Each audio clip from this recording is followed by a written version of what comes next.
Hi, my name is Eliazer Kramer, and I'm presenting on my involvement in one of the 2019-2020 Composer-Performer Research Ensembles, or core groups, in the Actor Research Partnership on Orchestration.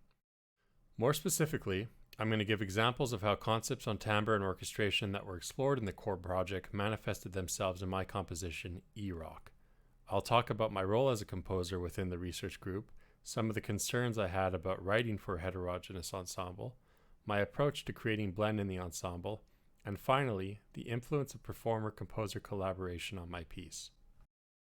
The core research groups consisted of student composers and performers at 5 universities across North America. I was part of the University of Montreal's edition, but I also attended lectures and workshops at McGill. The composers and performers were expected to collaborate towards the creation of new pieces for the heterogeneous ensemble of violin, bass clarinet, trombone, and vibraphone or small percussion.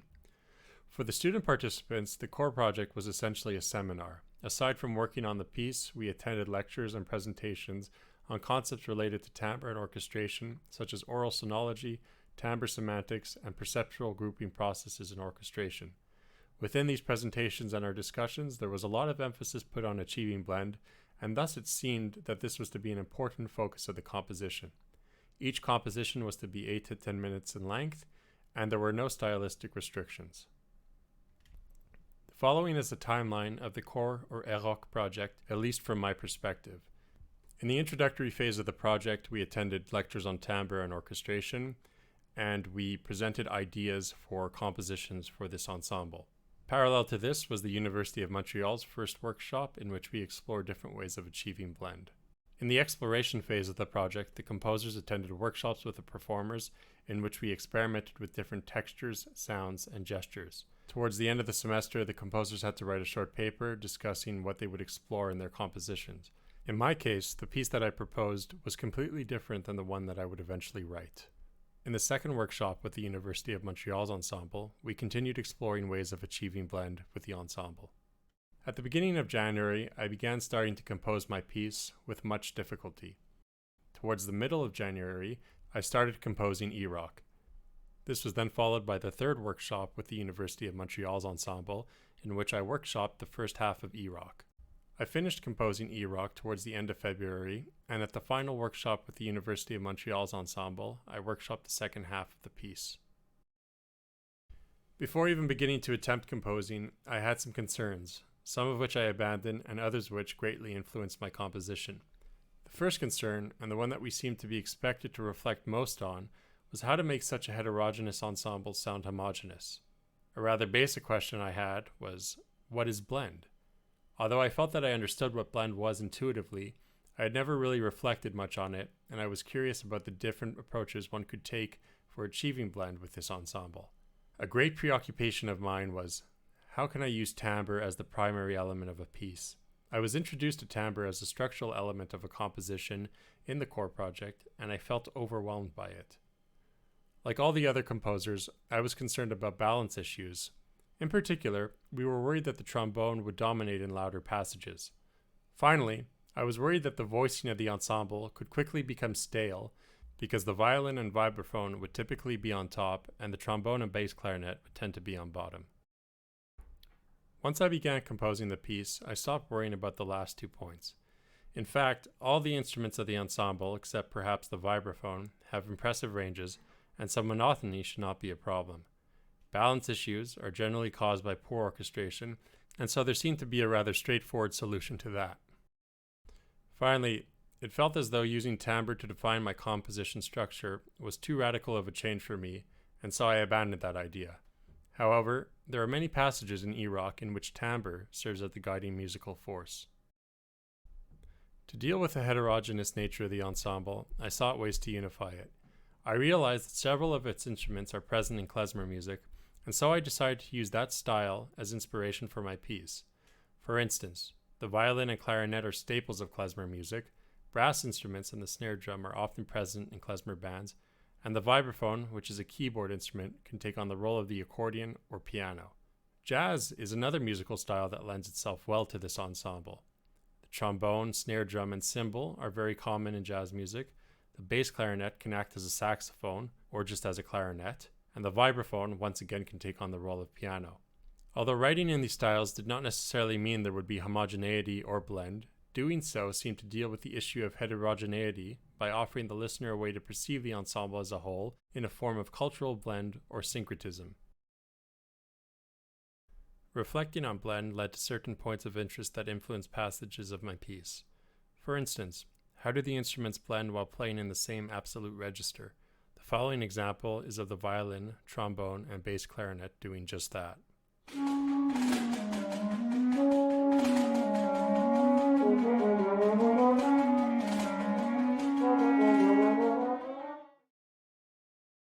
How do the violin, bass clarinet, and trombone blend while playing in 3 separate octaves?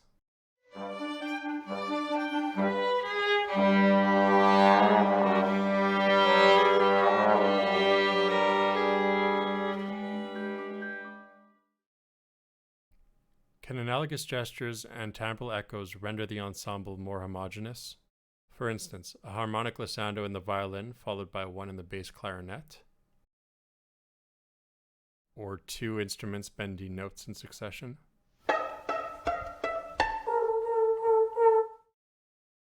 And lastly, how can one treat the ensemble as one instrument?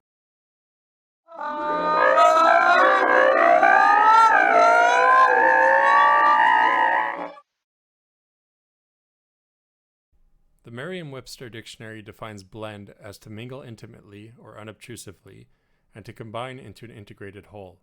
While this definition certainly does not cover all the aspects of blend in relationship to music, it seems like a sufficient way to describe what I tried to do in E-Rock. Of course, blend refers to the vertical relation between timbres, but much of what I tried to do in E-Rock involves timbral continuity or the horizontal relation between timbres. For instance, to achieve timbral continuity, I imitated instruments within the ensemble. In the following example, the clarinet imitates the violin's pizzicato by playing poco slap.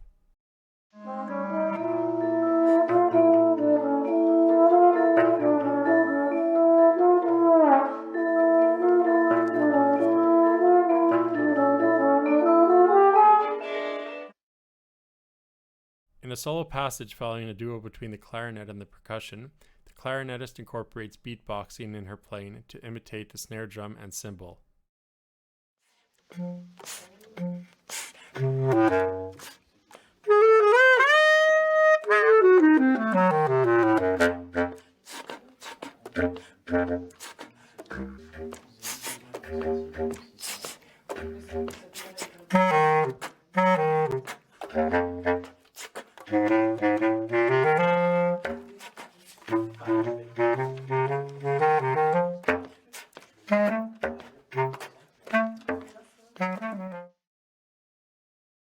I tried to achieve blend by using analogous timbres or sounds with common qualities like grainy, metallic, airy, or dystonic.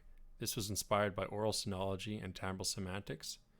In the following example, I use harmonics, air noise, multi-timbral trills, and the vibraphone played with a bow because I considered all these sounds to have airy qualities.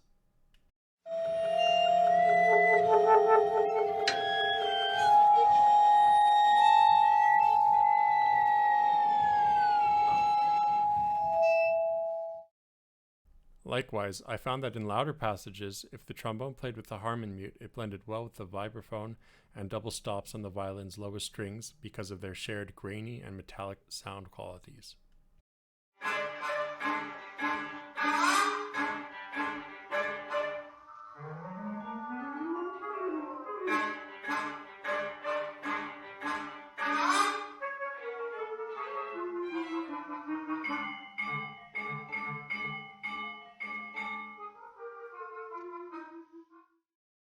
I tried to create blend rather straightforwardly by using complementing registers, or registers in which 2 instruments or more sound similar. For instance, in the following example, I find that the clarinet and trombone share many timbral qualities in the registers that they're playing.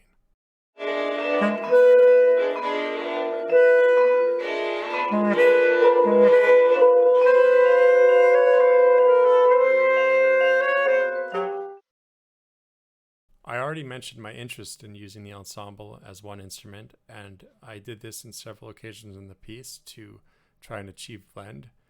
By using the ensemble as one instrument, I mean that all the instruments perform a similar gesture and the combination of their timbres give life to a new one. For instance, towards the end of E-Rock, I try to simulate distortion by having all the instruments play a crescendo in an increasingly dystonic gesture. I then try to create the effect of a speaker bursting with a sudden change in dynamic, and by having the instruments play key clicks or finger noises as if to suggest they can no longer produce sound. Finally, as I mentioned before, we can create the perception of a whole by exploring different styles, whether it be klezmer, jazz, or whatever defines my own style. The collaborative aspect of the core project had a significant influence on E-Rock. It was particularly helpful to attend the musicians' presentations in which they showed the composers extended techniques they thought would be helpful for us and shared examples of how they thought one could achieve blend in the ensemble. In general, the musicians seemed uncomfortable with giving suggestions unless they were provided with music. On my end, it felt strange to ask them to try and create blend, experiment, or improvise purely by verbal description. On several occasions, I provided the musicians with short, notated passages to experiment with blend. However, it seemed awkward to work on material outside the context of a piece. Doing so made it feel like we were working on blend inside a vacuum, which is not a very realistic or inspiring context for a composer or musician to work. These sentiments ultimately led us to workshopping E-Rock rather than co-creating it. This still allowed us to experiment with different sound combinations, resulting in passages inspired by the performer's feedback. And although there was this room for experimentation, an issue with coming in with a concrete score is that the musicians only offered suggestions based on sounds and textures that I had already decided on. Perhaps a more beneficial approach to the core project would have been for me to provide the musicians with scores that were a combination of notated music and written guidelines for improvisation. Perhaps with this method, the musicians would have been more likely to contribute to the piece in a way that went beyond the scope of what I had already conceived. In both of the approaches to the core ensemble, I was struck with a heavy case of composer's guilt. By asking the musicians to create without a detailed score and just to improvise, I felt as though they were doing my job for me. And by asking them for feedback on a detailed score, I felt that they were just there to do me favors. In all honesty, I'm not sure what the best approach would have been to take with the ensemble. As a composer, I often feel this sense of composer's guilt because I feel as though I owe something to the musicians that are performing my music. And I think that's a reasonable sentiment to have because if one's composing instrumental music, it only comes to life when it's performed by actual musicians.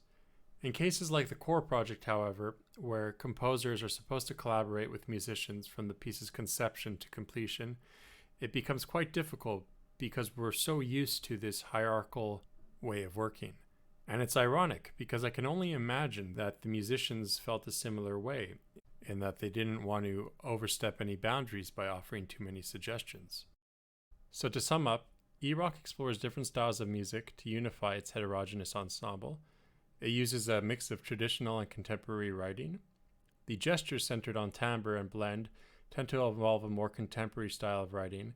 However, considerations about blend and timbre went into almost every measure of the piece, even when the writing was more traditional. I found oral sonology and timbre semantics to be very useful tools in trying to achieve blend, and collaborating with the musicians had a large impact on the piece, but left questions open as to how to best approach collaboration in future pieces. The audio examples that you heard were performed by the Eliazer Ensemble at the University of Montreal at the various workshops or readings of the piece. The violin was performed by Mattia Berini, the trombone by Zachary Fournier-Robert, the bass clarinet by Charlotte Layek, the vibraphone and small percussion by Alexandre Ducharme, and the video was recorded by Olivier Yassou. Thank you very much for listening and watching, and I'm happy to answer any questions that you may have.